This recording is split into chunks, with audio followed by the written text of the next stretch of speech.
Ladies and gentlemen, welcome back to Doctor Who Reviews. We are continuing with Season 2/Series 15/whatever of Doctor Who. And this week we've got a debut story from Inua Ellams, the story and the engine to talk about. And to discuss it with me, I'm joined by my three co-hosts. Firstly, to my virtual left, if they were a story, they'd be a hammer horror, hammer horror. It's Freezing Inferno. I appreciate the deep cut. It's good. Okay, maybe not that deep of a cut, but still, that's another. Yeah, one day I'll find a cable that you don't recognize, and on that day the world will end. But go for her later catalog. I don't know that one as much. Well, I don't want the world to end, so I won't. And he tells stories, buddy. It's stories, buddy. To my virtual right, she is the author of her own story, but where that story is heading, you don't want to know. It's Cocker Usurper Ben, known as Cat. Straight into the trash can. Straight into chaos. Wasn't going to say that, but you said it, not me. Damn straight. And finally, that's how it is. And finally, currently having the plot of a Kamen Rider series shaved into his own hair, it's Kuchiri. Oh, that's so long and crazy. And why is there a fucking dog? Dog. Dog. Why is there a dam? Wait, what? He understands. He understands our humor. We love it. There is always a dam. No, you 01. You don't understand. No, but I'm making the dam joke. It was funny. It was funny during the last Hibiki stream. I keep saying streams, podcast streams. Good God. Episode. During the last Hibiki broadcast. I have a question for Kuchiri. So if you're having the entire script of a good Kamen Rider put into the back of your head, why does it start with the sound of buzzing? And according to all known laws of aviation, there's no way a bee should be able to fly. Anyway, except for Hibiki.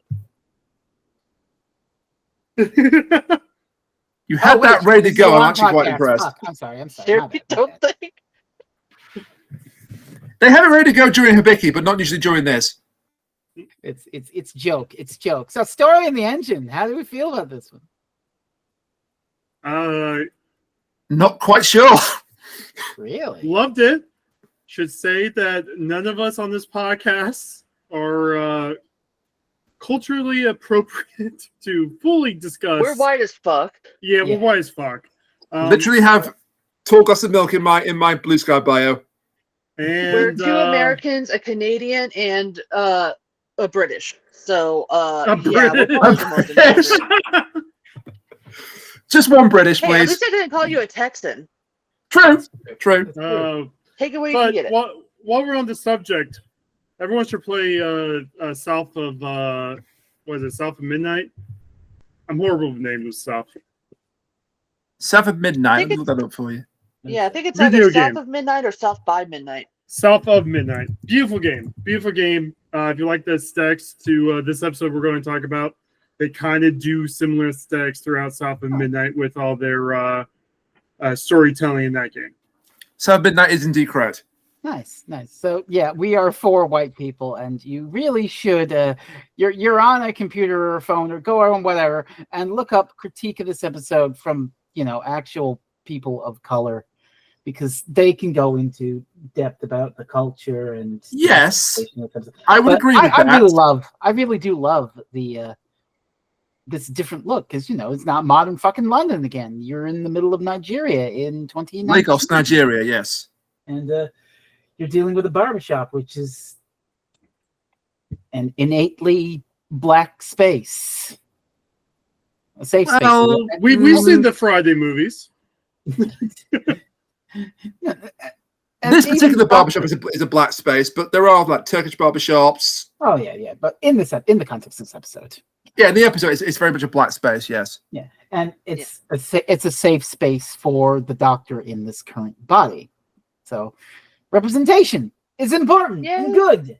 And we should see more than just white people on our television. So, very good. I love that we actually get, throughout all the years of Doctor Who, we always get the stories. Oh, I met that person, hung out. nice chap. You know, we get all these like random stories of random friends of the Doctor, but we never see them, and we finally get to see a friend of the Doctor in this episode. It's awesome. Omo or Omo. Yeah. Tickle me Omo. Oh no. Oh, now be nice. Canceled. We're canceled. No, we're not. Guys, knowing you. Bye. Bye. For everybody. God's sake, Bye. it's a toy. We know it's a toy, but the joke. No. Okay. Never mind. So I know. I believe this is the first Doctor Who story set in West Africa. Yeah, I think this is I the believe. first Doctor Who story ever shot in Africa. Well, a bit of practice was in Africa, was it not? You expect me to remember Chibnall era and that's Fair point. Yeah. Future me, put it if practice was ever set in Africa or not. Thank you, future me. So, well, that's Future relief. I Rain. mean, that's the only time we're going to have to talk about the Chibnall years in this podcast. hopefully, Yeah. except not. This is a literary device known as foreshadowing. They call this foreshadowing. Future Rain put in the definition of foreshadowing in the Yes. podcast. Hey, I mean, if Future you've Rain, got 5 give me a minutes- reminder to send me $20. Thanks. Bye. Hey, Future Rain, pull up Wolf Job. Oh, no. Future me disregard all of her instructions. There we go. Oh my God, you were AI the entire time. No, I'm not. No, it didn't be like that. Truth come out. Does truth- Rainiac It's is right in AI? his name. RAIN. Does Rainiac is AI? That's tremendous. Well done. We are not we are not culturally African. But we also like to offer an opinion about the episode.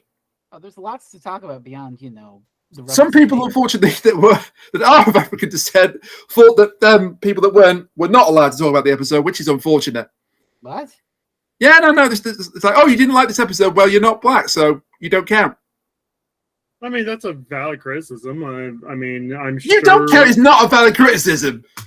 Maybe you didn't get I it. mean, if they didn't like the episode because it was focused entirely on people of color, then yes, their criticism definitely does not count. Yeah. Yeah, But if it no, just didn't get it, then I'm saying the valid criticism is if you didn't like this episode because they were black, that's because they were, that's your thing. I'm not saying that the people who didn't like this episode has valid criticism if they are black. yeah, okay. I think you misunderstood what I was saying.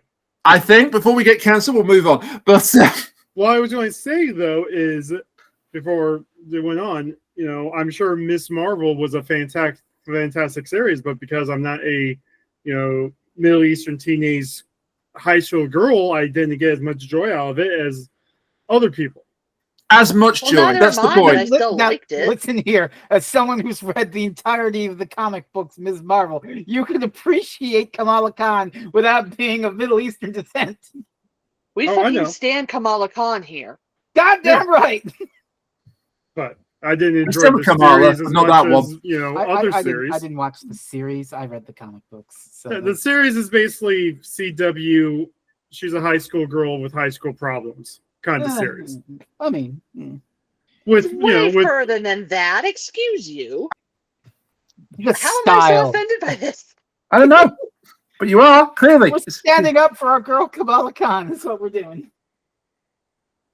Would just like to point out I had no part to play in this being brought up at first, but I'm ending it now. First she gets absolutely murdered just to be fridged for Spider-Man, and now she's getting killed by Ethan.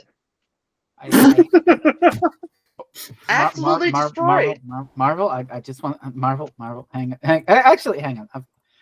I've got the perfect meme. I've got the vintage one Marvel, for we this. just want to Oh talk. no, Just want Hang to on. talk, Marvel. not the bathtub.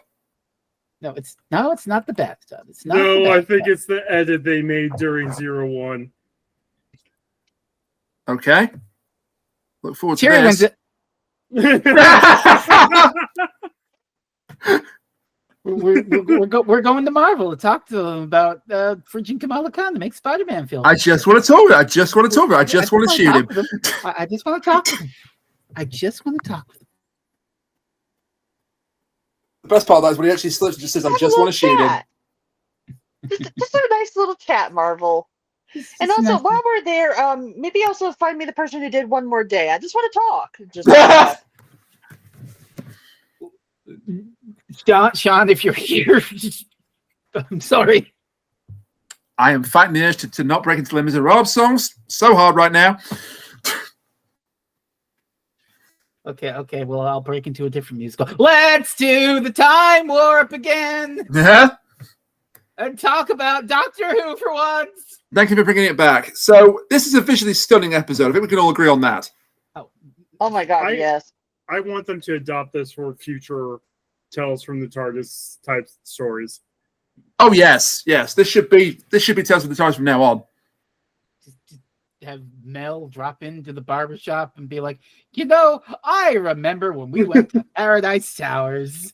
Well, not even just that. Like, I don't know. You're trying to do this Who-universe thing. Maybe bring back characters and do like 10-minute, do like an anthology of 10-minute bits that uses the barbershop as a, Universe. The device that bridges them together. Basically, you want to give Pete Petit more work in addition to lovingly crafting a fucking Sea Boys miniseries. I mean, it's not You out okay? yet. It's not out yet. It could still be good. That was an amazing impression of a sea boy. So, but I don't know. Maybe make it to where it doesn't matter if the characters are meant to be dead or not. Maybe have Rory come back for a haircut. I don't know. Rory comes back for a haircut and somehow dies again. Yeah, that could be a meme or something. This. If they want to do a quick, Smith and Amy and Rory 10-minute mini-sode, maybe have them all go in there. To be fair, they now literally have the best character to do this. They have a literal storyteller. Yeah. Possibly more than They one. have the originator of all stories. Clara gets a haircut. Clara gets a haircut. Just bringing that into existence. Just speaking that into existence, are you? Maybe bring back the actors like Danny Pink's actor. Have him come in and tell the story about how he met Clara. And maybe it was during an adventure where the Doctor is trying to save the world, and in the background, it's kind of like a Rick and Morty episode in the background with Capaldi being thrown around by something while he's having this meet cute with Clara. We had that episode. It was called Listen. And the barber turns to Danny Pink and says, "Wait a minute, aren't you supposed to be dead?"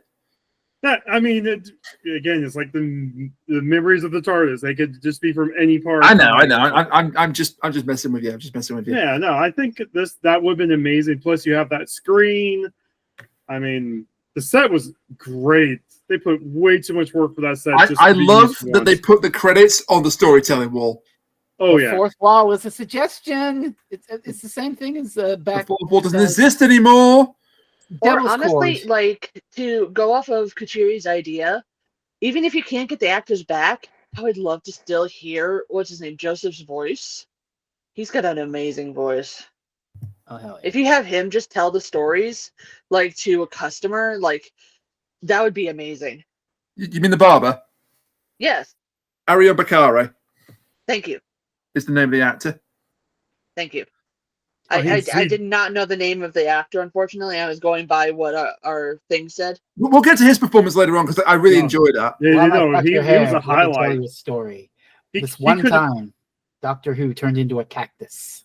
No, go ahead.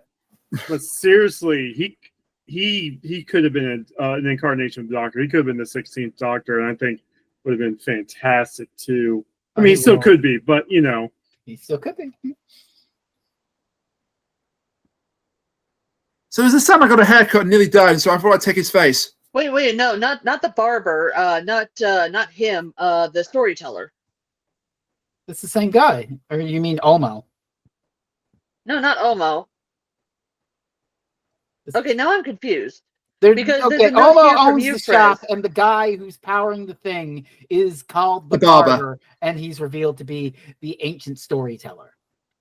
Well, yes, but there's a note here from you, Frez, that says they left Joseph Campbell's monomyth out of He's not in this building. episode. That's a. Well, that's later when he's saying, "I'm Loki, I'm Saga, I'm an Aussie." Well, no, I know that, but I thought his name was Joseph based off your note. No, that's somebody else. No. Joseph Oh, Campbell okay. is the guy who created the heroes. Is this guy who created the hero's journey? It's basically the template for Star Wars. It's what George Oh, Lucas okay. template Don't for get most mixed up. It's stories. fine. It's fine. It happens. Well, that's how I get confused. You can't put random names in there because I get confused. To quote Second I'm Archive. blonde. To quote Second Archive, it happens. I'm blonde. This happens. Oh, You're you have blonde. blue hair? It happens. There. Thank you. I have edited the document to say. Thank you for Joseph clarifying Campbell, that thing that the they will not see. academic.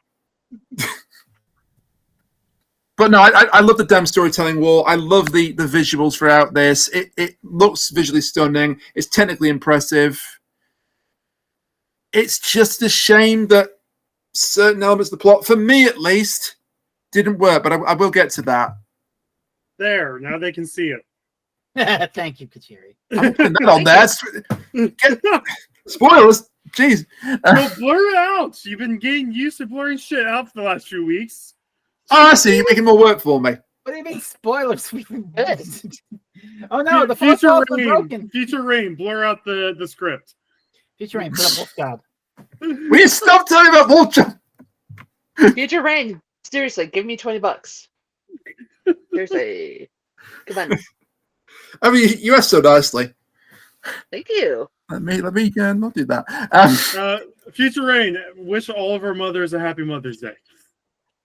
Kuchiri. Obviously, I do wish people in America a happy North America a happy Mother's Day. We had our Mother's Day. It was very painful for me. I'm sorry. It's okay. We're very sorry. Yeah, you didn't bring that up to have a go at me, so it's fine. But yeah, I think that, well, when you find out that this writer is a playwright, it makes sense. But this almost comes across like a stage play. I mean, yeah. One location, apart from when the giant spider's on screen. You know, I didn't click it, but I was looking around. I was on YouTube and I got a recommended. It was a review of this episode, and it was a big thumbnail shooting out his face. You know YouTube thumbnail, and it said "Tell, don't show," and the title was "Exposition Heavy Episode with One Location." You know, failure. Ooh, episode bad. And I'm like, I'm not saying it's a failure. I mean, what? This is awesome. Like, I'm saying you can tell it's a stage play. 2008 and being like, oh my god, this fucking Midnight episode only takes place in one fucking. I was going to say, do you know what else was a stage play? Midnight. Yeah. You know what's one of the greatest episodes ever written to that show? Midnight. Blink. That's not a stage play though, but And you know what I mean. You know. Blink had a couple of locations. no, he's doing the looks thing. They're doing the looks thing. Speaking of stage plays, Kat, you should listen to Doctor Who: The Ultimate Adventure from Big Finish.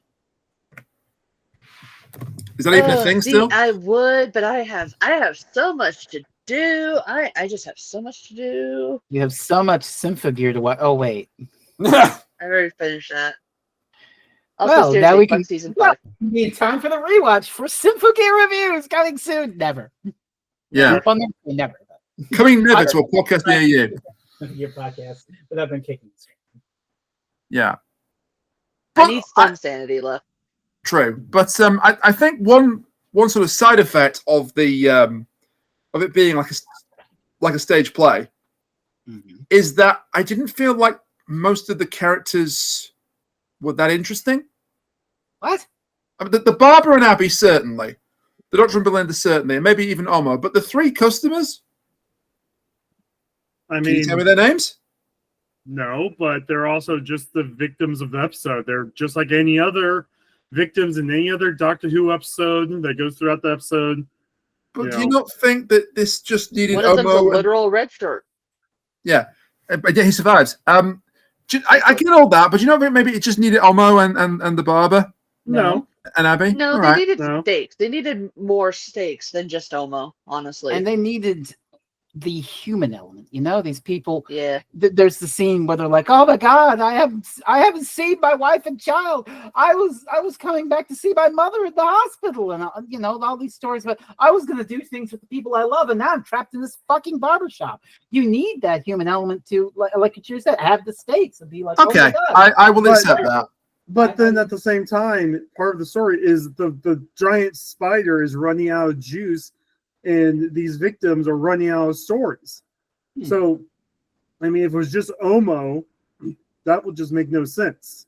Okay. You need other people in there to. This is why we put these points in to discuss them. Mhm.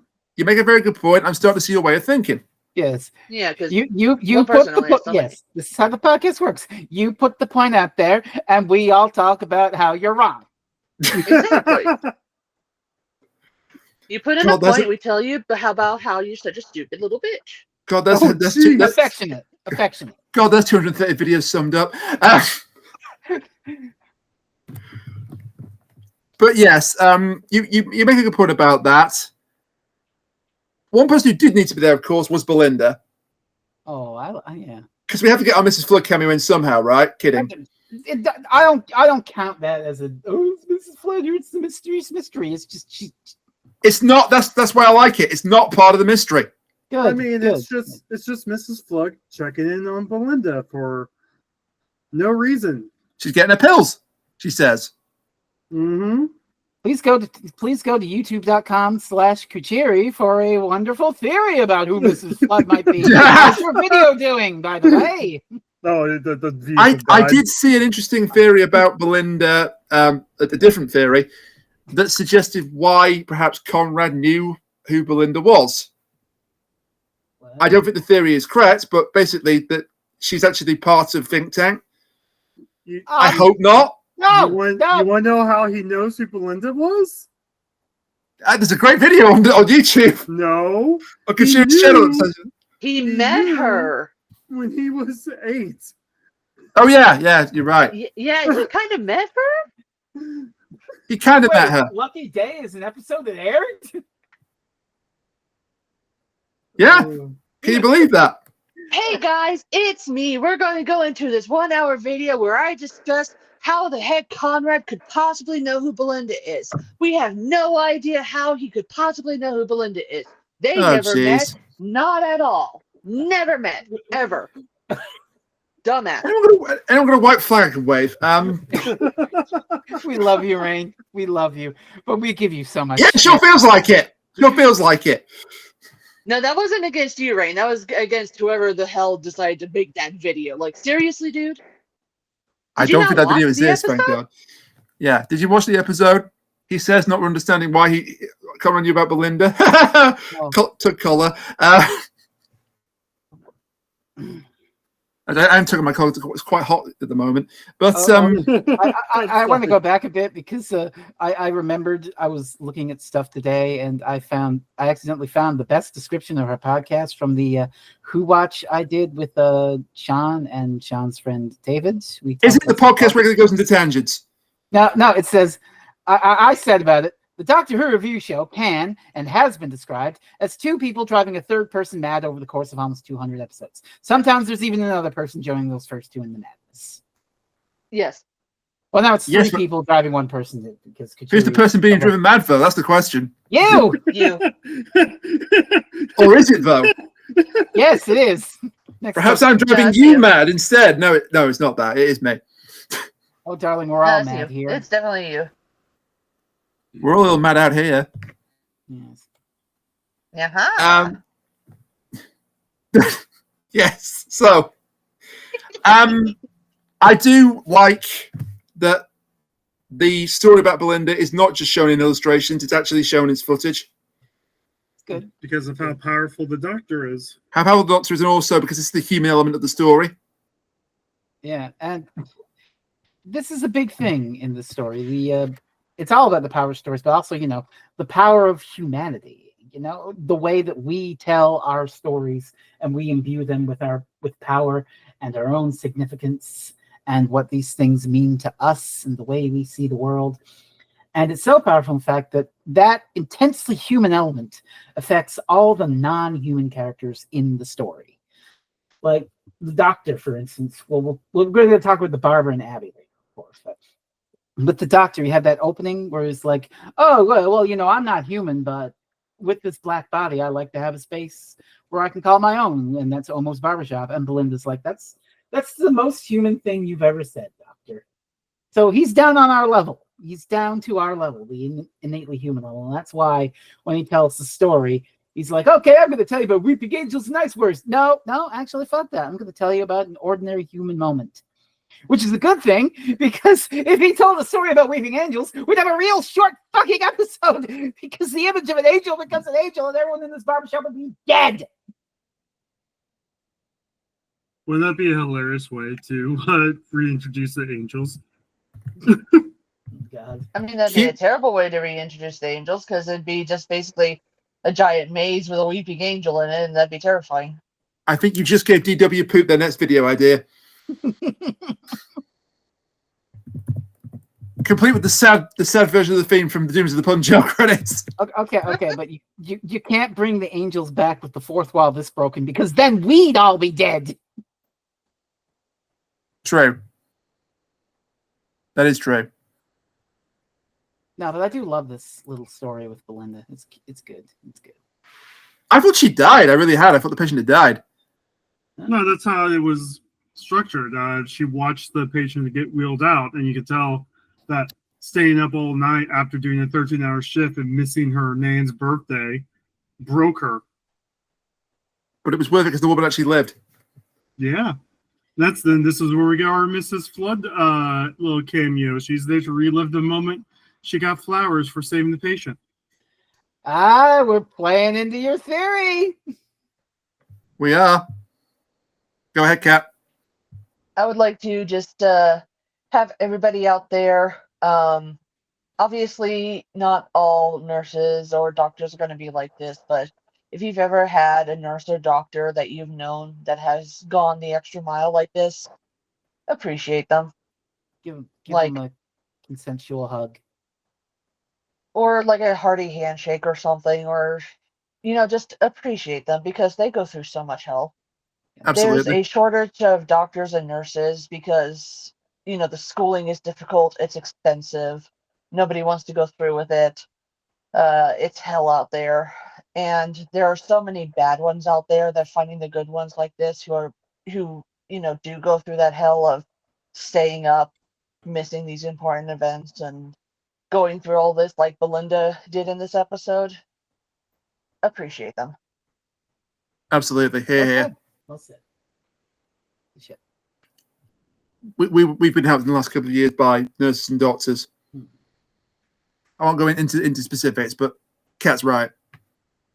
Dang. Yeah. It's Just like one of the Kat's things that Britain did that I really appreciated was that whole, going out and clapping during COVID. Yeah. Some people thought that was more performative than anything, but I was happy to do it. Like, maybe it was, maybe it wasn't, but like, honestly, we need to do more stuff like that, even if it is slightly performative. Just show your appreciation for the people who literally save lives every day. Yeah. As I say, well said.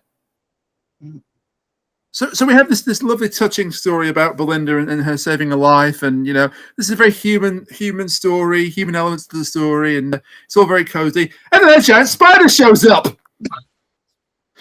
Okay, as the resident, person who's Arachnophobe? afraid of spiders and acrophobe and everything, this wasn't too bad. It was a For robot, one at least. thing, it didn't have the traditional spider face, so that really helped. Spider faces are the worst.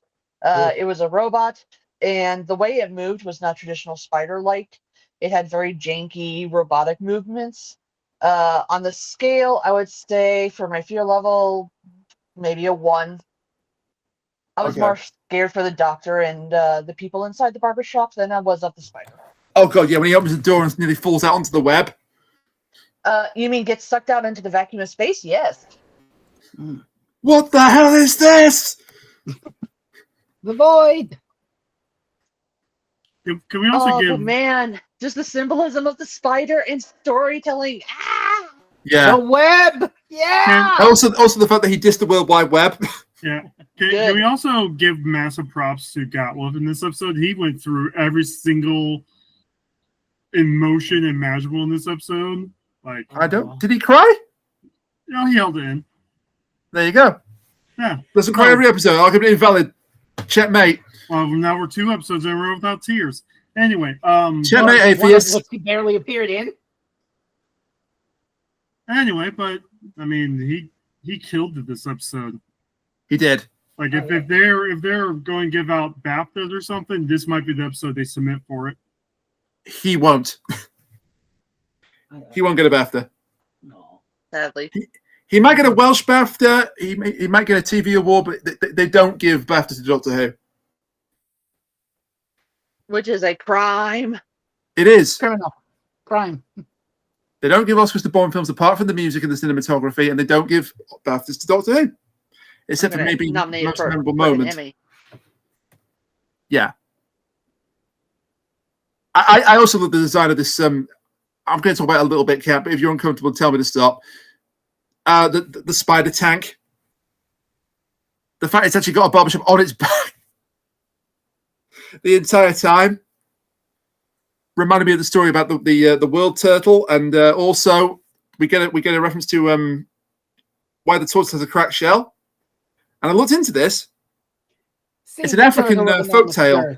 On his shell, he holds the earth. Yes, it's an African folk tale why the tortoise has a cracked shell. Ah. So basically, the tortoise asks for feathers from birds to fly, I believe. Hmm. And then the tortoise gets cocky and falls to earth, and that's why he's got a cracked shell. So it's like the Icarus myth. It's kind of like the Icarus myth, yeah. And it's the Icarus meme. It's not a meme. Icarus myth. Hearing about turtles carrying the world on their shoulders just reminds me of Pennywise's villain from It. Not villain, like the antithesis. This is the second time that's been referenced in this podcast. Frezno, I'm so sorry. Well, howdy. We've had 2 references to it on this podcast already. Yeah. Maybe I'll make it a trifecta. I won't. I absolutely won't. Yeah. To hell with it. Hell with what? It. What? No. What? Speaking of it, Who's up first? What? Yeah, you should go ahead. I may have been part of another big YouTuber's video. Yes, your What a segue. several blurry parts of your anatomy, not those ones, may have been on the Emily's latest YouTube video. Yeah, so the game we played during that episode was a balloon popping minigame based off of it. Of course you did. Oh, God. Of course you did. Why wouldn't you at this stage? But anyway, the spider's cool and all, but let's talk about the MVP of this episode. Should you got one? Well, apart from Shidigatwa, Arion Bakare is the barber, and the barber steals the show. We've seen this actor before. Really? You will never know that you've seen this actor before in Doctor Who. Or was he like in a monster costume or something? Oh, he was in a monster costume. Which one? So I'm just checking that you recognize this actor at all. You've not seen him in Doctor Who before? No, I don't He's know. the Absorbaloff. No. Not Thank quite God. as bad as that, but you've all seen him in Doctor Who before, and here he was. Okay. Oh my God! Holy He was shit. the lion. Really? He was Oh my Leandro God. from The Woman Who Lived. Wow. Oh my God. In fact, he was terrified, but not terrified. He was worried that because he'd been in Doctor Who before, he wouldn't get the part for the barber. This is a But much they better didn't care. part for him. Gotta say that. That didn't stop fucking Peter Capaldi from being the doctor. It didn't I know. Colin fucking Baker. This is just from his interview because he said that when he read the script, the barber was right down his street, and he really wanted to play the part, so he was hoping that this wouldn't cost it him. Thankfully, it didn't. This guy is phenomenal in this role. He really is. I love this. Perfect, beautiful, 10 out of 10, 5 out of 7, no notes. The first storyteller. Yeah. We talked about it before. We talked about it earlier because Kat misread my notes, but it is wild how he makes that audacious claim. You know, I am every god. I am the stories, and they just laugh at him, and then and it's like, and then you get this reveal, which is much more. It's a better reveal because even I'm always laughing at him. By the way, in that scene, wow, like he's heard it before and laughed at him before. It's a nice touch. I think he just saw the Doctor and Belinda laughing, and it was like, "Oh, we're laughing now. Okay, cool." Oh, we're laughing now. Please laugh! Ha ha ha ha! Don't kill us. I do like how you think that this is going to be a reveal of another member of the Pantheon. Like, I remember people were looking at the barbershop. Like, the sign was like, how are we going to get Arbinger out of this? Oh, people thought he was a Time Lord. And the barbershop was a TARDIS. But he's literally the barber. Yeah. But and then he's doing this big reveal, and both the Doctor and Belinda is like, we've faced gods before, God. Not just that. He's met every single god that he name dropped. I had a Marvel movie marathon with Saga, motherfuckers. And we started after full Ragnarok. And I was disappointed in Thor's muscle. Listen. If I was a polytheist who met one of their deities, the last fucking thing I would do is show the Marvel movies. I'd show them actual. He played chess with the Egyptian goddess Bastet. He tried to cheat. She still kicked his ass. No, he told her, "No, I totally let you win," and it turns out that she actually kissed. I really love this portrayal of gods because for all that we've had fun with the Pantheon, it kind of gets samey at a point, ooh, I'm going to play with humanity or my playthings, and I'm going to end the earth because I'm bored. I mean, as someone who's got a real interest in mythology and culture of mythology, this is supremely my shit. Oh yeah, this rules. This is a it's not fan-brained in the slightest for all that you think. Oh no, that's the gods of Ragnarok. Oh, he's a Time Lord. Oh, that's the Rani. No. These are actual, well, not real life, but real life examples of gods that have been worshipped in past religions. Actual mythological deities are referenced and taken in as a part of the barber's story. He's the first storyteller. He is the origin of all of this. Anansi, Dionysus. The first human telling stories like 40,000 years ago when the world was new and by a campfire at night, just telling stories about things, making legends become reality. And now he sort of became a god himself. He wants his fucking credit. He just wants his credit. He wants his citation in all the books. That part of his gripe can't really complain about. You should get credit for your work. Of course you should. Of course, the side effect of cutting off our divine conduit to the gods will be fucking disastrous. But it will kill the gods, and also by extension, kind of kill him too. And he hasn't realized this yet. But we need the god. We need the god. We need those stories to inspire us. And as I said, the reference about I was going to call it the World Wide Web, and that was used for something far worse.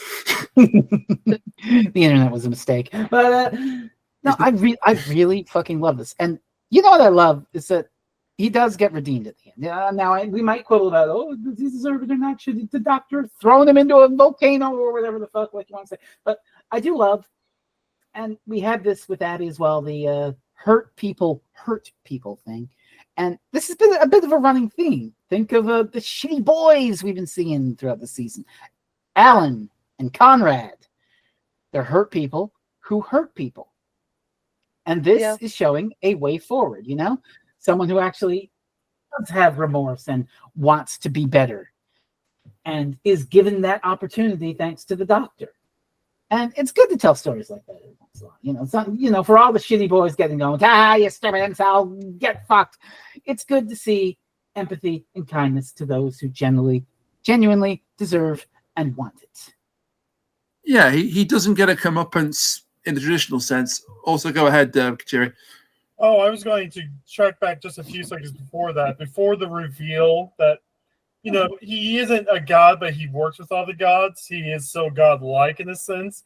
They were going to, it may feel like it was going to be another story of, it's another one of these, internet trolls, incels, it's another one of those because it's been premutating the last, because we had the giggle, the we're always right people in the giggle. We had the toxic fans in Rogue. We had, podcasters. And so it's like, we have a nameless troll in the World Wide Web. Like you thought that like you started thinking, it's another one of these ham-fisted. Oh, I didn't catch that. Brilliant. Nameless person on the World Wide Web. Yeah. Yeah, that would be pretty old man yells at cloud to me. Yeah, but the thing is, if you compare it to, we just had Conrad, we've had the toxic fans with the Bridgerton fans from Rogue. They were great though. They were great. No, they're all great, but it's like it's just been the Russell T Davis has been reading Doctor Who Twitter since Wigger, and has been basing a lot of his villains off of the dreads you find on Twitter. To be fair, those types of people can indeed go fuck themselves. Yes. Oh, yeah. I didn't get to mention this last week, but I've got to bring this up now about Lucky Day. Mm-hmm. An amazing thing happened in the fandom. Not only did Ian Levine love the episode and give it a 10 out of 10, what the fuck? He then got into an argument with some Reform UK supporters and kicked them out the chat. Broken clock, right twice a day moment. Well, he also loved lots. Okay, that's the other time. Broken clock is right. Damn. Well, just to go off of what Kuchiri was saying, essentially what I like in the Barber's character too is this is not, some sort of incel character or some sort of character that's, truly evil and not truly villainous in its own way. Oh my god, they finally did it! Yeah, this is actually a character who their anger is completely justified. Like he spent his entire life, doing everything he could for his gods, like even gods of other cultures, technically. He wrote their stories. He told their stories. He essentially created them. He, spread their truths, their stories, their tales all over the world. He created this nexus, the place that all their stories converge, and I think where they essentially live now, if I understood that correctly. Yeah. And they said, "Oh, hey, thanks for the crib, dude. Get the fuck out." That's why he's trying to sever them from the web. The problem is that if he does that, they'll fall into space and they'll just die. It's like, holy shit, dude. I understand. I fully understand what you're trying to do, because they essentially said, hey, you build us the McMansion. Now we're going to kick you out because we don't need you anymore. It's like, wow. Yeah. I am fully behind you. The only part that I'm not fully behind is the fact that you're going to accidentally kill all of the people on Earth. Yeah. Which is an unfortunate side effect. Slight oops. Just an unfortunate side effect. Yeah, if it wasn't for that, like, honestly, I'd be behind him 100% on this, because fuck them gods. His anger is completely justified, but also it's very destructive to him. And so we heal that in the episode. We say better things are possible. I also love the face on his clippers. Therapy. Yes. Yeah, therapy, just like. I also love the scary face built into the side of his clippers.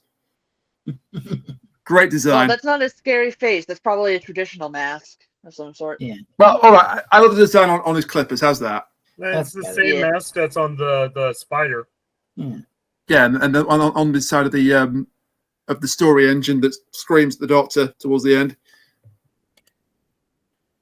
Those weird faces. Well, I've done it again. Sorry, those faces. I'm not trying to call people's cultures weird, okay? I'm not. I'm not going to do that.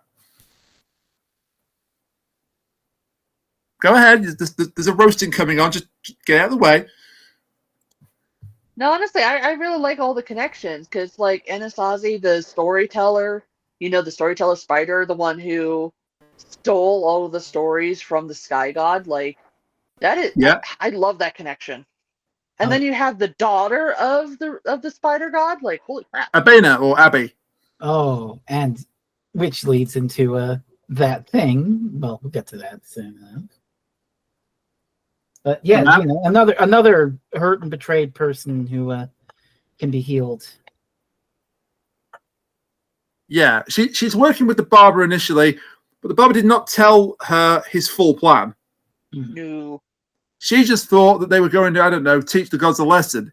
No, he's going to kill them.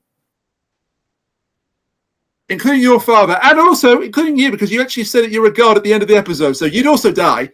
But, Yeah. whoops. Oopsie. Slice oops. Ain't I a stinker? Wow, Duck and Muck referencing 2 of our podcasts this year. See, Sean, I pay attention. Can we talk about the surprise cameo? Oh, what a cameo this was. Oh my god.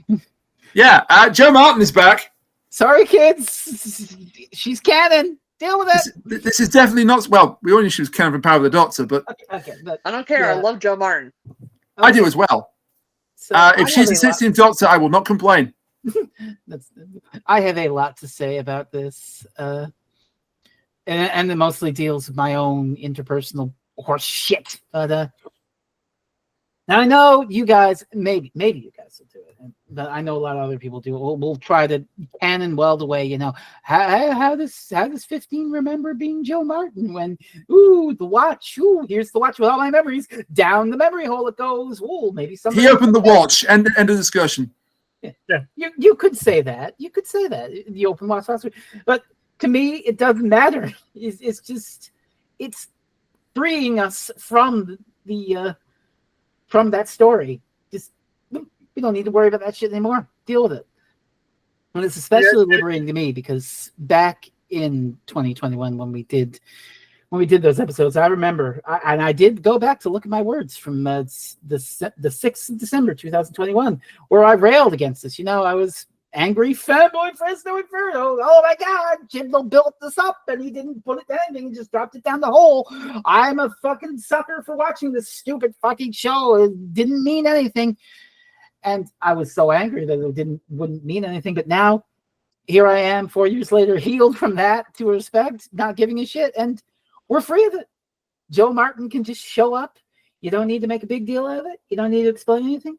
She can just show up. And, of course, she shows up because this is a very Afrocentric episode of Doctor Who. And we got to get the other Black Doctor in there as a celebration of that culture. So Is that what David said about her? Yes. So exactly. So it's lovely that you extend that olive branch, and she's just here now. She's just part of it. You changed the story and made a better one. Instead of I dropped the watch down the well and you don't have to worry about it. She can just be. We're free. I mean, to be fair, the 13th did say, "Give this back to me when I'm ready for it," or something like that. So we can just say the TARDIS gave it back, and she opened it, or he opened it. You can canon weld it however the hell. It was part of therapy. 14 finally decided to accept themselves and opened it. I'll buy that. And I decided to accept and heal from my own rage-induced stupor at the Chibnall years. I'm glad. But, oh my God, they actually brought in Joe Martin though. Like, Yep. This wasn't Again. This wasn't like a random flash on the wall with a scene for Power of the Doctor. They actually brought in Joe Martin. No, those happened later. Yeah, no, but imagine like if this was like, I don't know, R2D, if this was Moffat loved his wall flashes. No, this is like Night of the Doctor when they're like, no, this isn't a flash in the wall. We actually got the 8th Doctor back. Yeah. And the fact that Joe Martin had like an entire camera roll of pictures from filming, she's been saying all this for over a year. Like, I can't wait to share these. Like, she's a fan. She's a fan. Rain, can you put in the selfie she did with Shutigatwa? I'll put it in here. Yes. Oh my God, yes. I love this. I haven't access to it right now, but I'll put it in there. She posted a selfie with every single actor that was in this episode. Like, good for her.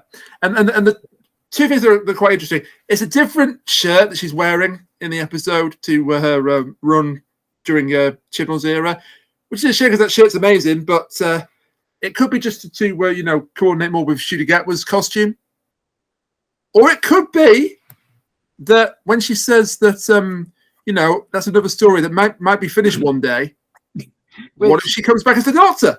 Which you can take as a really that as a really catty dismissal of the timeless plot line and the fugitive plot line. Or you can take it as a promotion of Big Finish because say hi, Big Finish. Jim Martin is doing Big Finish right now. She sure is. There's currently the Fugitive Doctor Origins that's coming out, and one's already out. Yeah, part one's already out. Pretty soon they're doing a 13 and Yaz set too. So hey, fingers crossed, maybe. And also that's the 13 is the theme for the writing contest, the Paul Sparrow Memorial writing contest this year. You participating again? If I can think of a good idea, yes. Why not? Shoot my shot. What? Like it's hard? Here, let me give you a challenge. Give Yaz more lines than she did throughout all of her episodes. There you go. Like I'm allowed to use yes. I might take you up on that. Write the gayest thing you possibly can. Fuck. No, I think everyone else will do that, but yeah, all right. What is the gayest thing that me, a straight white male, can come up with? And then they kissed. The end. Disqualified immediately. Please don't ever write for us again. And then they reverse the polarity. Please never write to us again. They reverse the polarity all night. Please don't write anything ever again. Your parents will explain later. Wow. To crib a joke from Moffat in The Curse of Fatal Death. Look, yes, the Sonic has 3 settings. They did the reversed polarity cowgirl. Yeah. So wonderful little cameo by Joe Martin here. Loved it. Beautiful. Then a really strange choice of a cameo that might come back in the finale. Okay. Poppy from Space Babies. Oh, what's going on here? I think that the Doctor dismisses it as just the stories were leaking out. So a random child just turned up and beckoned Belinda into the shot. But if that's the case, why specifically Poppy from Space Babies? Because I think the Doctor's wrong. Oh, you think it ties in your theory? Yes. Man, I can't believe the Poppy's Mrs. Flood the entire time. I mean, yes. I'm not wrong. Yeah, I know. Can't wait to figure out how that one works out, but... Oh, my God. I mean, I literally say in one of my lines of my theory that Mrs. Flood could have been any of the characters we met over the last few seasons. Wow, I can't believe she was Cellar Guy. Did they reveal that Mrs. was the person on top of that mountain in 13's era? I think I mentioned this before, but the fact that the actor brought his own takeaway kebab for the rebrief for the part. That's committing to the bit. That's why he got the role. He was in for about 20 seconds, but you know what? Good for you, guy. Good work, buddy. Well done. Immortalized on camera. Kebab and they're like, "You're hired." You're the only one that brought the prop. You're hired. So we don't quite know. Well, Kuchiri knows, but the rest of us, me immortals, don't quite know what's going on with this yet. But he's on a whole other brain level. No. That's the story engine. The brain. It's a heart and a brain. Nice seg. Okay, wait. And it looks like a Metroid. Wait, where's the fucking courage, though? Why does it look like a Metroid? When it The opens doctor up. has it. I love how that sailed all over your heads, but I didn't hear it. Sorry, say Remember again. they said the doctor has the courage. Oh, God. Brain heart. Mike!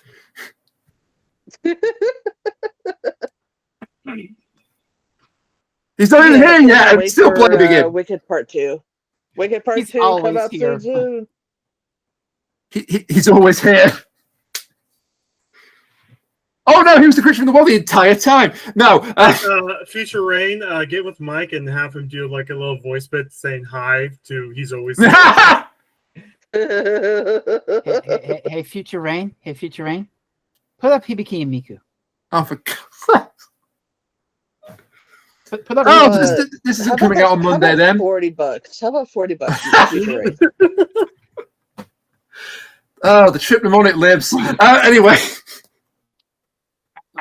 Yeah, so this Hey, Future Rain, can you put in some stock footage that may save the day? And then put up Wolf Job. Yeah. And now you're marrying me. And give you $60. I refer to my previous answer. So anyway, As your future wife, I demand Wolf Job. I'm staring so hard right now at in the middle distance. You can't even see it. But don't you know, Rain, when the This horizon's is in the the office, middle, it's honey. boring There's as no shit. cameras there to look into. Don't look at the camera; it'll steal your soul. Anyway, I love the design of this story engine. It's a heart, it's a brain, it's a tree. It's got scary African masks on it. Kudos to the props department for coming up with this. It's got lots of CRTs around, which appeals to me personally. Oh, the stock footage saving the day scene, Yeah. phenomenal. So I can go on a bit of a rant about that. Okay, obviously this is extremely up my alley. You know, you've got a fucking story engine, and the story you feed it is the infinite fucking story of Doctor Who. You know, that's geek shit.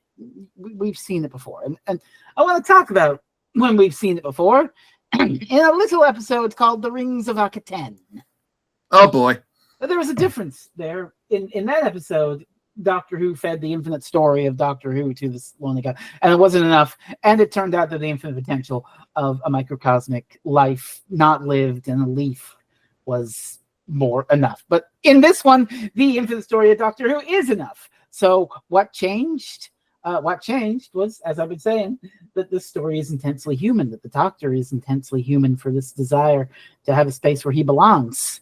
And bringing that energy into the story of Doctor Who and the fact that the fourth wall is broken now and a suggestion is kind of what helps feed this engine and satiate it for the big climax. There were so many clips here.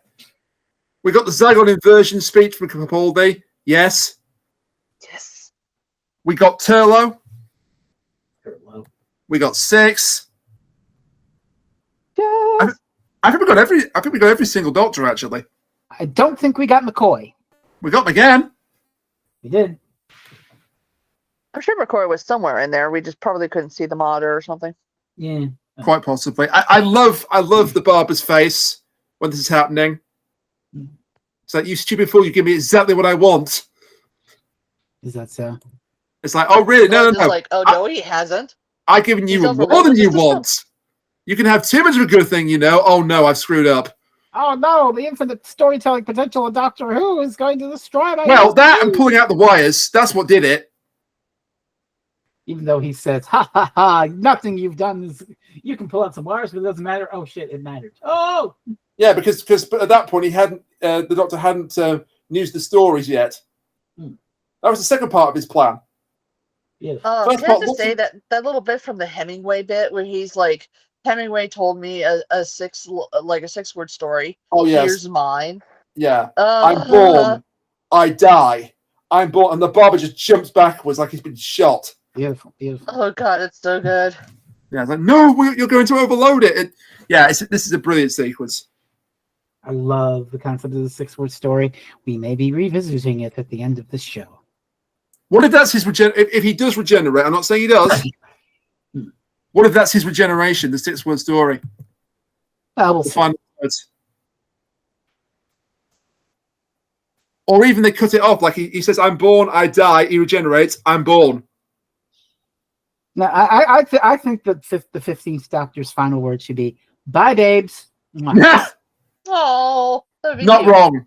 Not wrong. Sad but cute. Yeah. Perfectly fitting. A lot will depend whether or not we get a new series next year. I'm not saying Death of Doctor Who. No. I'm not saying that. We might have to wait 1 or 2 years for the next series. Dead forever. It will not be a huge hiatus. It's going to get renewed, and it's going to take 18 months because they were waiting to film to renew if they haven't already been doing some sneaky behind-the-scenes filming. 18 months is too long to wait. Bring back the Doctor. Don't hesitate. Doctor in distress. That's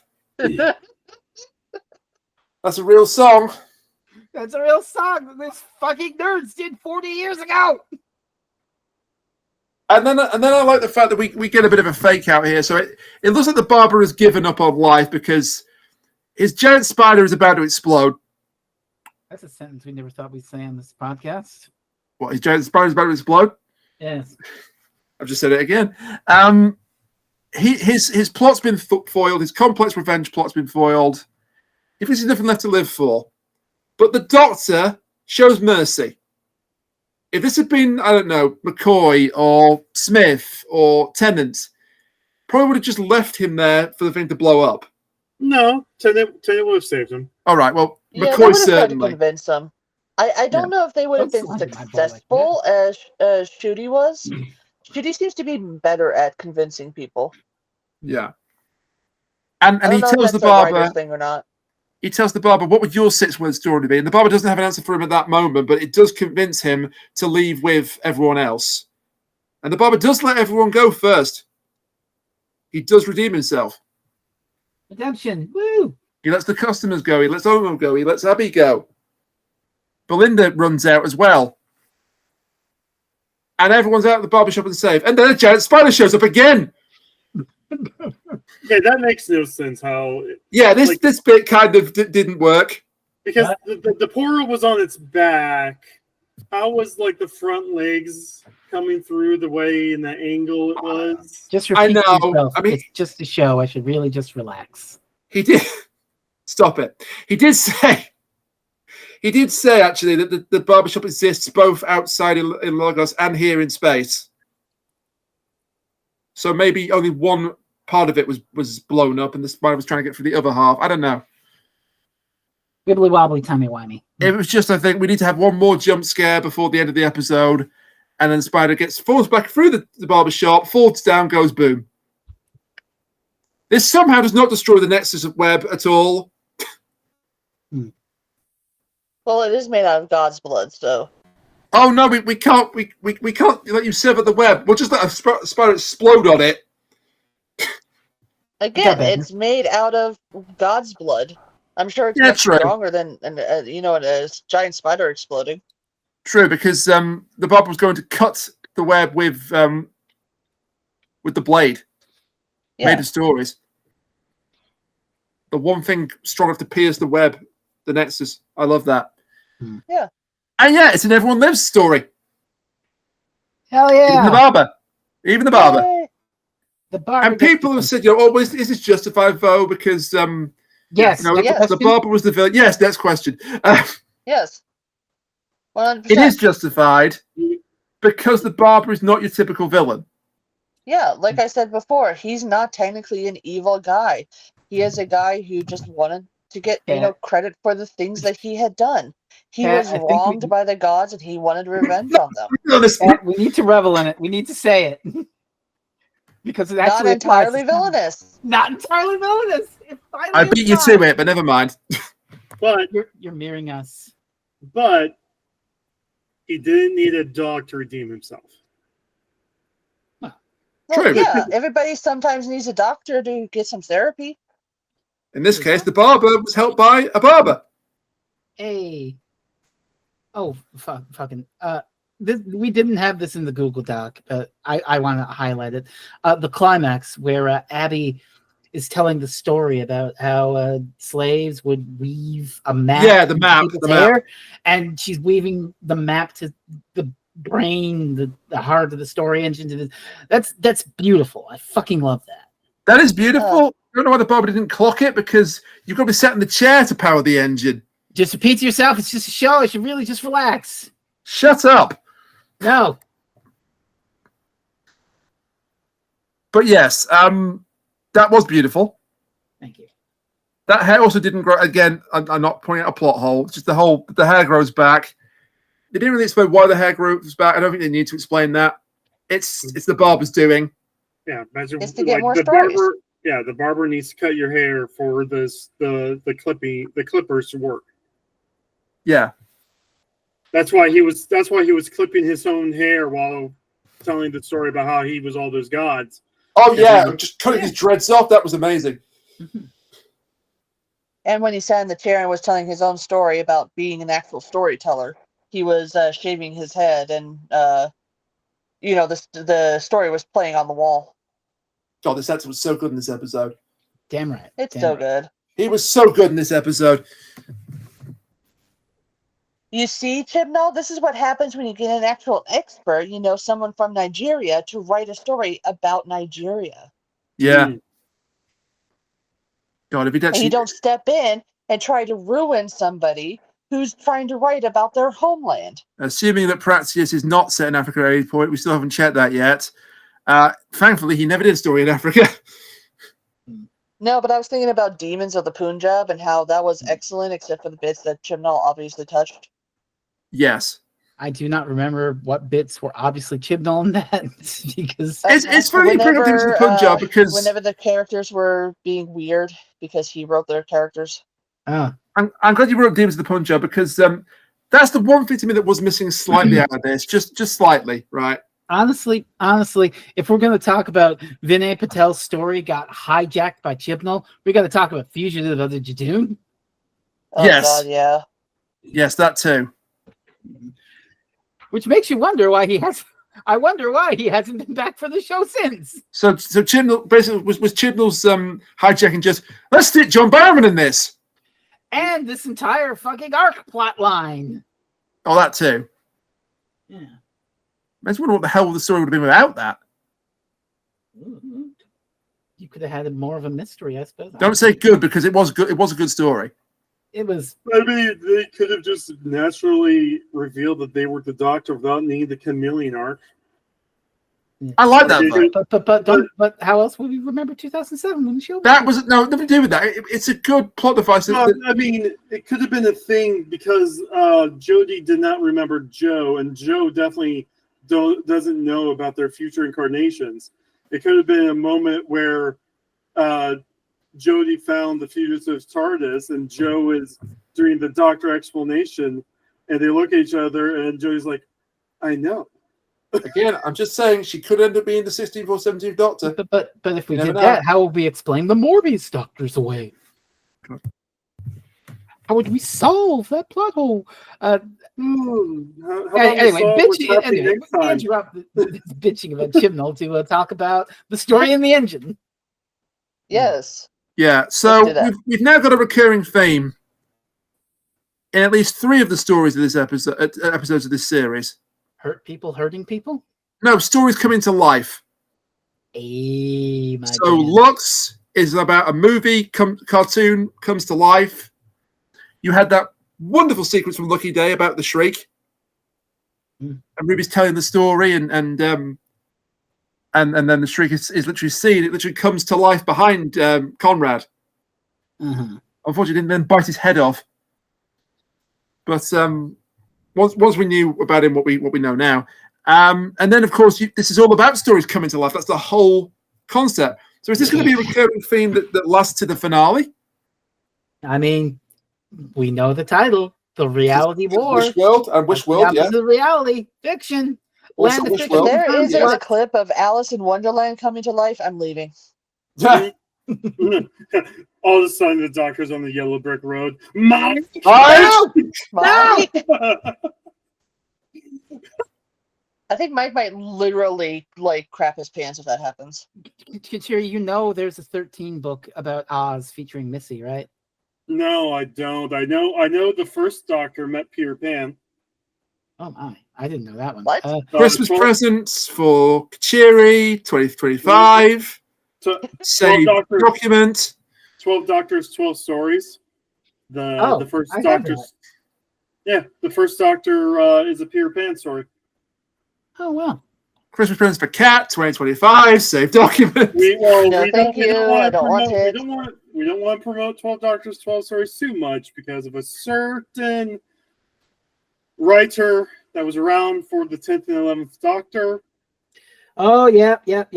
Look, I have that on my shelf. I can see it. I can see who did the 11th Doctor story. Such a good story, though. If they adapt that to a TV show, just say someone else wrote it.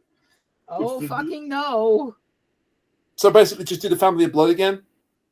No. It's a story it's basically a Pantheon story before R2D made the Pantheon cool, where the 11th Doctor goes against like a shadow god. It's kind of cool. So unfortunately, if they did write the original story, they do have to be credited, even if somebody else adapts it for like TV. So unfortunately, the name will still be there. Do you know the best thing about when you say it features that author? There's about 3 or 4 that could be. It doesn't last suck at the moment. Let's just say there's no good omens about this author. That's who I thought it was. Yeah. That's who I thought it was. Yeah. Do we have anything else, or should we final thoughts? Well, you make another good point about another theme being hurt people. Yeah. We've had that in just about every episode, actually. Alan and Conrad, mainly. Alan and Conrad, but more abstractly, Cassio. Yeah. In his case, it's more like hurt people, kill people, or get people killed. Whoops. And Reginald Pye was hurting when he lost his wife. I say more abstract, but they're more abstract. But I'm more focusing on the shitty people. I think the storytelling thing is the bigger theme here. True. And the fact that this episode is basically just taking that we're all stories in the end, so just make it a good one. Why don't you? That's basically this I episode's think all it's about. more evidence of like the mythology and everything coming to life. You know, that superstition where the Doctor went to the end of the world, spread the salt, and now all of this is coming to life. Yeah, that spread salt is causing a lot of problems. Yeah, just a bit. And also that he won Abby in a bet. Oh, which he tried to lose, in fairness. Good job, Tennant. You screwed up a perfectly good universe. He did try to lose the bet where Abby was on the line, in fairness. But that was a bit oof. But also, maybe don't admit that in front of her. She's already pissed off at you. Well, I think she pretty much accused him of what he did. And he said to her, "I tried to lose that bet." I do like how he kind of embodied Joe Martin there. Well, I mean, then literally. Yeah, well, I mean, I don't know. It was doing the scene from Flux where it kept on jumping between. But better. Yeah, a shit ton way better. Oh yeah. Yeah. But I'll tell you what I do love about this particular series. Every story we've got has been completely different to every other. This is fucking rules. It's been peak. Yeah. Even like Robot Revolution is like good to okay, and Lucky Day has the McTeague problem, but everything else has been fucking phenomenal, fantastic. I don't see the McTeague problem with Lucky Day, but that's just me. Yeah. It's the best possible version of a McTeague script. As I said. That's fair. So overall thoughts on the story and the engine, and who would like to go first? It good. It did good. It did good. It's good. Yeah. Three word story there for Kuchiri. Not even six. Incredible. Okay, which one you want to go? If you enjoyed South of Midnight, you will love this episode. If you love this episode, you will love South of Midnight. This is just a backdoor plug for 7 Midnight. That's fine. No, we need more games like South of Midnight. We need more episodes like this. We need more games in general. Yes, more different games in general. More original games. That's what I'm looking for. That's the word I'm looking for. Original. Yeah. Originality. Good. Both new and original. Yes. Which one you would like to go next? I'll take it if you don't mind. I don't. Go ahead. This is peak my shit. This is great. This is best episode of the season thus far. Stories have power. It's intensely human. It's tied into important things, and it just tells this wonderful metafictional fourth wall breaking story about stories. It's beautiful. It has healing and redemption in it. Characters are wonderful. Acting's wonderful. 10 out of 10. 5 out of 7. Love this shit. Thank you, Frizz. Kat? Honestly, very much agree. Beautiful episode, beautiful story. I love the fact that, I don't remember the last time we actually had a Doctor Who villain who actually wasn't a true villain. We're not including her. She was a villain. She kidnapped a baby. Fuck you, TARDIS Wiki. But this was fantastic to have somebody who literally had a wrong, done against him, and he wanted to right it, and he just needed to be convinced that what he was trying to do was not the right method to do it. And the fact that he was given a second chance and he's able to come back and do something good for once, and everybody being able to live and be free, and the Doctor, having this adventure, but it's not, I don't know. I really love this episode, even with the giant robotic spider. It's beautiful. And I did say that if there was a problem, you could have not been in this podcast. But I'm glad that you were okay. You were okay to be on this. Yeah, because you contributed really well to it. So, story of the engine then. I will admit that when I first watched it, I found it a little bit weird. I found the pacing a little bit clunky. I watched it again and realized that no, that actually matters. Yeah, because the visuals, that's not what the episode is trying to do. It's trying to tell a story. It's trying to tell all stories. That's what the episode is. That's what the barber is. He is the storyteller, the first storyteller. And the episode reflects this. And the visuals are fantastic. And technically, it's probably the most impressive episode we've had. And that says something with Lux. Because, my God, the animation that went into Lux was just incredible work. I'd probably tie it with Lux, actually, in terms of technical impressiveness. Fair. But it's still my favorite. It's not my favorite episode of the series. It's not an episode that I can particularly latch onto because the fact that I'm not from that culture. And what you said about, that shouldn't matter. That's what Tony the Punjab did right. Yes, it was all about Asian, Indian, Pakistani culture, but the writer made sure that didn't matter. If you weren't from that culture, you still felt included. This one might not do that. Depending on your point of view, that doesn't matter, or it does. I'm not going to put words into people's mouths. But great episode. This series is awesome so far, and long may it continue. And just because I feel like I have to do this now, and this may become a regular feature of the show from now on, our friend Chloe, she's our my friend. casual acquaintance from the bird site, Chloe, gave her immediate impression after watching the story in the engine. Now with 100% left for us sex toy, so we can actually put it on the screen. What? Yeah, that's what the word was I blocked out last week. Now with 100% less references to sex toys. If the thing will work. I'll figure out how to weasel I just one want to in. add while he's getting this ready that he said reflects of his own volition. Did I? Oh. Did I? You did. Oh, hell. Go back, Future Rain. Go back and watch the tape. You totally said it. That's what the episode is. That's what the barber is. He is the storyteller, the first storyteller. And the episode reflects this. I will do that. Becoming natural. And then chastise myself. I found it. Yeah, this was Chloe's thoughts of the episode. Yeah. See what I mean? Yes. 100% less references to sex toys. We can actually put this on the screen and not have to block it out. I just found probably the best fan art of this episode. Okay, sorry, Chloe. I'll stop sharing this and let Kuchiri take the floor. No. Do you think I'm looking through Blue Sky. Artist by the name Joe Cook just freaking won the fan art war with this. Holy crap! Can you actually broadcast it, or? Yeah, give me 1 second. Okay. Don't we know Joe Cook? Holy shit! Gosh. That rules. Yeah, contest is over.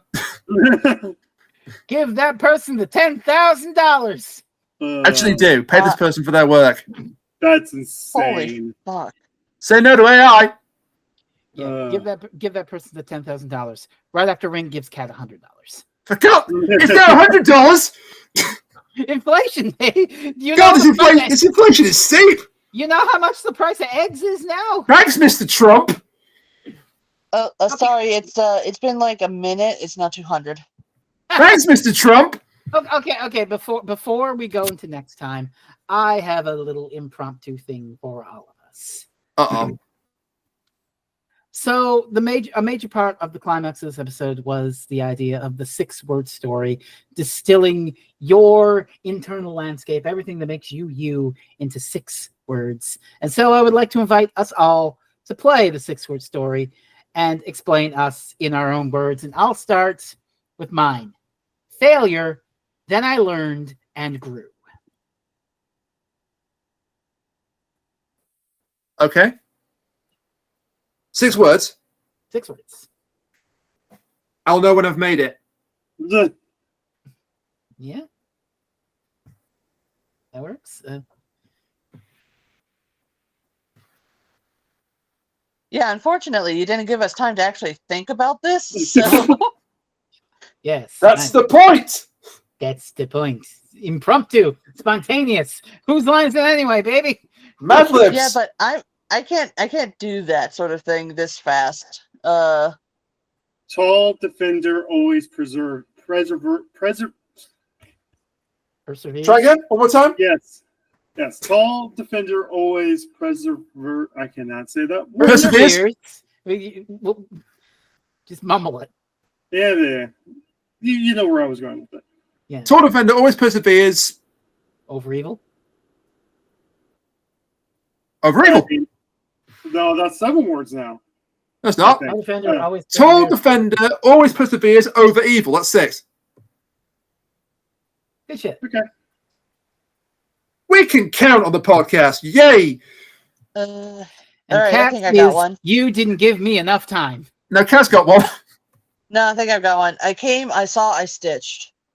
Perfect. Ooh, speaking There you of go. 6, what's going on with the 6th episode of Doctor Who? Oh my God! Speaking of peak, Graham fucking Norton. yeah, this is the episode Graham Norton's in, Making his 3rd intrusion into Doctor Who. and Ryland Clark Neal because he's in the trailer. That's not a spoiler anymore. I can actually say that. There's a Uh, furry. I need to get Chris involved. This is the Interstellar Song Contest. It's being broadcast on the night of the actual Eurovision Song Contest, The fourth wall is a suggestion. and it might mean that the episode doesn't get to air on TV at all because the FA Cup final might overrun. Don't worry, Ray. This is a bad idea. And apparently no one's thought, okay, if it overruns, we'll just play the episode on BBC Two. No, iPlayer only. BBC One Bust. Don't worry, Rain. We'll get you. We'll take you to. We'll take you over across the pond, and you can watch it on our Disney Plus. Oh no, I'll get to see it on BBC iPlayer that morning. But what I'm saying is, people won't be able to see it live on TV if the FA Cup final overruns. Sucks. And also, the FA Cup final includes my team. So come on, Come on, England, score Win. some fucking win, goals. but win in normal time so we don't have to lose the episode. That's all I ask. Yeah. Yeah. Don't worry. They've hired a new star player, Cutman. But I am looking forward to the Interstellar Song Contest. The schedule is thinking we have to have a dub episode, right? But on the other hand, Gino Dawson. Oh shit! It's a Gino Dawson. Oh, it's a Gino Dawson's episode. Oh fuck! I am in. I am fucking in. And we've got a guest coming in. It should be great. Oh, this guest, without revealing who it is, this guest claimed this as soon as I put the list up. They were right in there.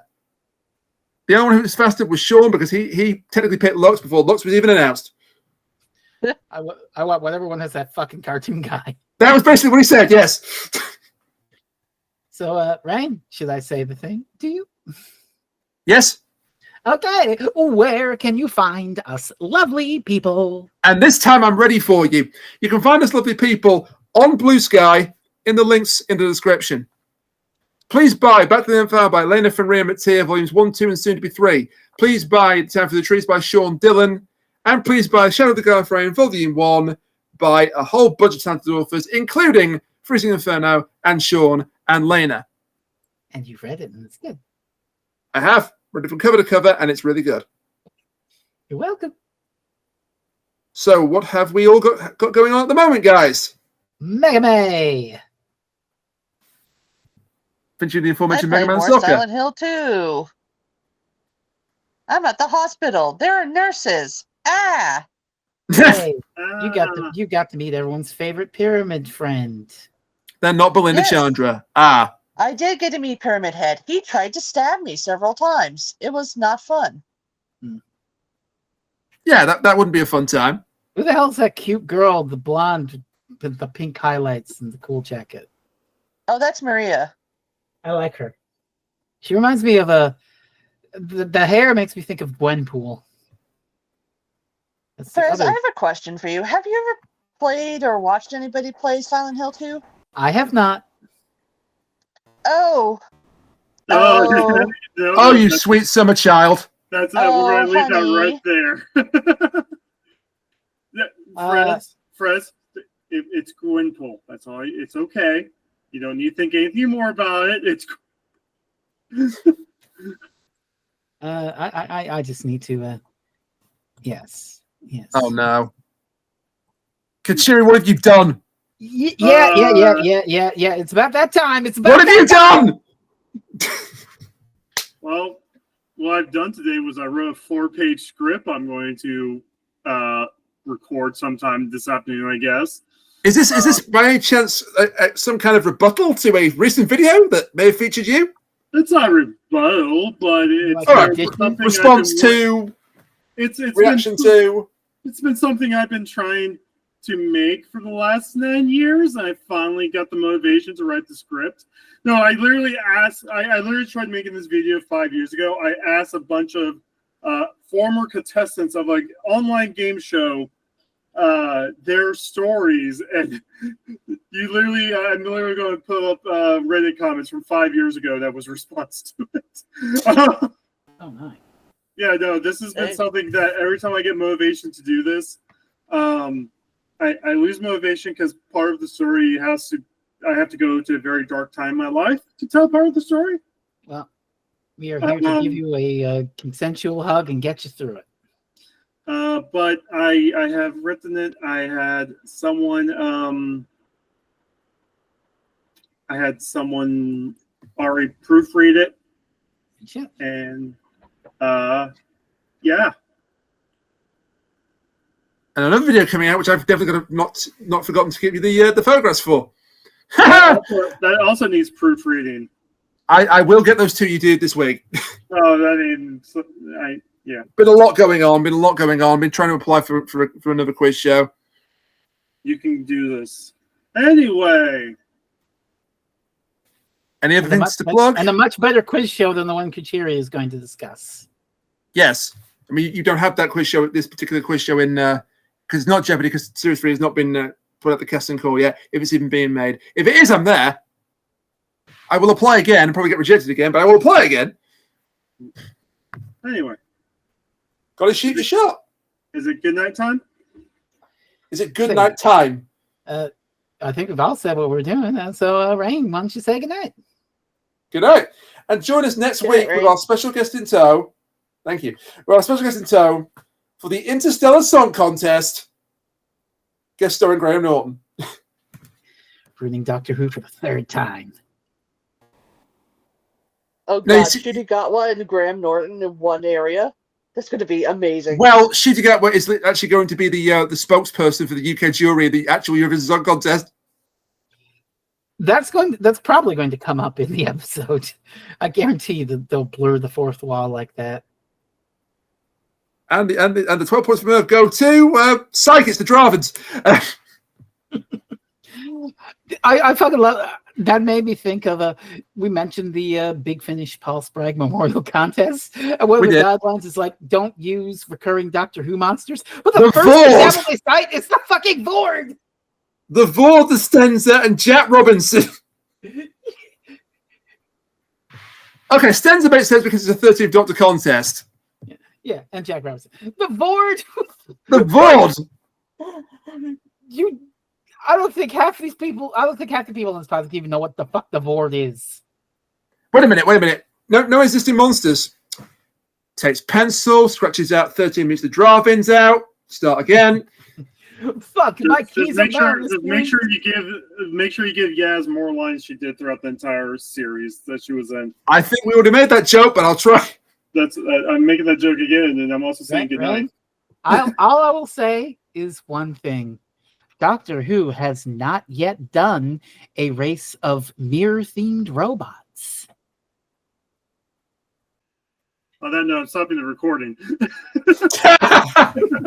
No. You don't understand. They're helping me win the contest. Ah. But good night, and we'll see you next time for the Interstellar Song Contest. Until then, bye for now. Bye.